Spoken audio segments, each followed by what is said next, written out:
ওয়াল কলামি ওয়া মা ইয়াসতুরুন মা আনতা বিনি'মাতি রাব্বিকা বিমাজনুন।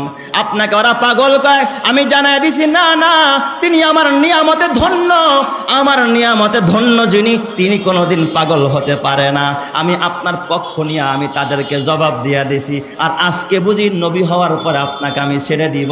মা ওয়াদ্দাকা রব্বুকা ওয়া মা ক্বালা, আপনার রব আপনাকে ছেড়েও দেয় নাই, আপনার প্রতি রাগান্বিতও হয় নাই। চিৎকার মেরে কন্না আল্লাহু আকবার। বলেন তো আমার নবীর সাথে আছেন যিনি, তিনি কে? আল্লাহ।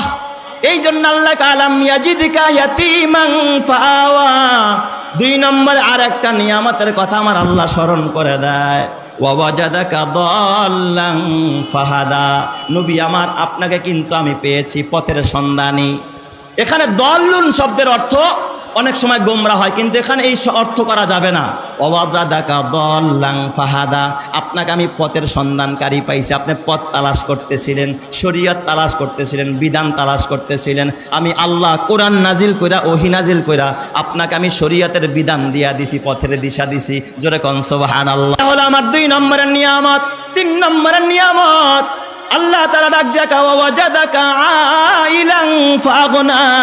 নবী আমার, আপনাকে কিন্তু আমি একেবারে নিঃস্ব পেয়েছিলাম, অভাবী পেয়েছিলাম। আপনি বড় অভাবী ছিলেন, আপনার পকেটে টাকা ছিল না, ঘরে খাবার ছিল না, চুলায় আগুন জ্বলতো না। আপনাকে আমি বড় গরিব পেয়েছি নবী আমার, কিন্তু আমি আল্লাহ ফাগনা, আপনাকে আমি, হে রাসূল আমার, আপনি বড় অভাবী ছিলেন, আমি অভাব মুক্ত করে দিয়েছি, আপনার অভাব দূর করেছি। আল্লাহ কেমনে অভাব দূর করছে? তা করে নাই, তারাও ইসলামকে ঠেকাইতে পারে নাই।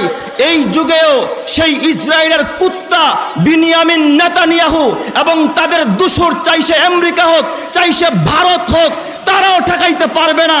অপেক্ষায় থাকো, মুসলমানদের জুতা তোমাদের গালে মোলাকাত করবে। কথা ঠিক না ঠিক? জোরে কার? আজ হোক আর কাল হোক, মুসলমানদের জুতা তাদের গালে মোলাকাত করবে। ঠিক না বা ঠিক বলেন সবাই?